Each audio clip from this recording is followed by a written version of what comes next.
All new at 5:30 this holiday season, we've heard the message to shop early over and over again, and that also applies to Christmas trees. And if you had plans to go to BK Tree Farms in Lebanon, you won't have any luck because they're officially closed for the season already, and it's just the beginning of December. I know, very disappointing. Channel 3 Eyewitness News reporter Christian Colon is live from the tree farm where they had to make this very tough call. Christian.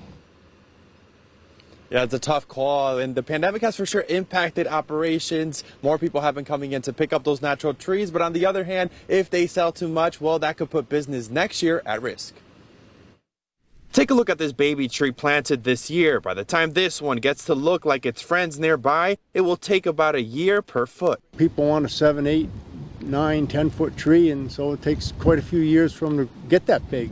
So I got to watch how many I sell. From fertilizing to a nursery, growing trees is a complicated process, but Lesko says, which is why he needs to keep track of how many trees are sold. If not, next year's business becomes at risk. You reach a certain point where you have to close the doors. I hate to do that, but you know, that's the way it goes.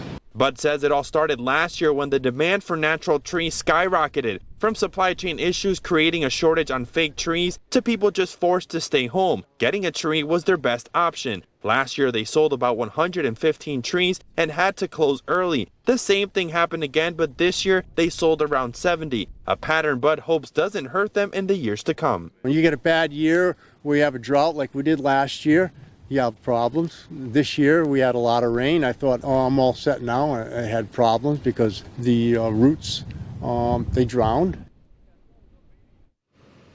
And as you heard, the weather plays a big role with how healthy these trees are. But on the plus side, Bud tells me that in the springtime they will be planting about 600 trees. So those will be ready, well, depending how tall you like your trees.